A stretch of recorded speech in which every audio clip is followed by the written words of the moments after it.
വീണ്ടും ഒരു മോഷണ വാർത്തയിലേക്കാണ്. കോഴിക്കോട് കൊടുവള്ളിയിൽ സ്വർണ്ണ വ്യാപാരിയെ ആക്രമിച്ച് 2 കിലോയോളം സ്വർണം കവർന്നു. മുത്തമ്പലം സ്വദേശി ബൈജുവിൽ നിന്നാണ് കാറിലെത്തിയ സംഘം സ്വർണം കവർന്നത്. സ്കൂട്ടറിൽ സഞ്ചരിക്കുകയായിരുന്ന ബൈജുവിനെ ഇടിച്ചു വീഴ്ത്തി കത്തി കാട്ടി ഭീഷണിപ്പെടുത്തിയാണ് കവർച്ച. രമ്യ ദാസുണ്ട് വിവരങ്ങളുമായിട്ട്. രമ്യ, എന്തായാലും കേരളത്തിൽ അങ്ങോളം ഇങ്ങോളം കവർച്ച കൂടി വരികയാണ്. ഇപ്പോൾ ഈ ഒരു സ്വർണ്ണ വ്യാപാരിയെ ഭീഷണിപ്പെടുത്തിയുള്ള കവർച്ചയാണ് ഏറ്റവും അവസാനമായിട്ടുണ്ടായിരിക്കുന്നത്. ഇതിന് പിന്നിൽ ആരാണ്? പോലീസ് എന്താണ് പറയുന്നത് ഇക്കാര്യത്തിൽ? ഇതുമായി ബന്ധപ്പെട്ട വിവരങ്ങൾ പുറത്തു വരുന്നതേ ഉള്ളൂ. നിലവിൽ നമുക്ക് ലഭ്യമായ വിവരമനുസരിച്ച് ഓമശ്ശേരി സ്വദേശിയായ ബൈജു ആണ് ഇത്തരത്തിലൊരു പരാതിയുമായി കൊടുവള്ളി സ്റ്റേഷനിൽ സമീപിച്ചിട്ടുള്ളത്. ഇന്നലെ രാത്രി 11 മണിയോടുകൂടിയാണ് സംഭവം.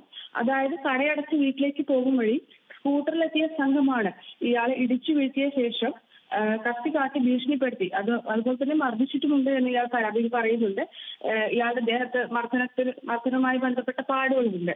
ഇത്തരത്തിൽ ഭീഷണിപ്പെടുത്തിയും മർദ്ദിച്ചും സ്വർണം കവർന്നതായി പരാതി നൽകിയിട്ടുള്ളത്. എന്നാൽ ഈ ഇദ്ദേഹം പറഞ്ഞ സ്ഥലത്തു നിന്നും കത്തി ഉൾപ്പെടെ പോലീസിന് കണ്ടെടുക്കാനുമായിട്ടുണ്ട്. അതുപോലെ തന്നെ ഇയാളുടെ സ്കൂട്ടറും അവിടെ മറിഞ്ഞെടുക്കുന്ന രീതിയിൽ തന്നെയായിരുന്നു. വിഷയവുമായി ബന്ധപ്പെട്ട് കൊടുവള്ളി പോലീസ് ഇപ്പോൾ അന്വേഷണം ആരംഭിച്ചിട്ടുണ്ട്. സ്വാതി. ശരി രമ്യ.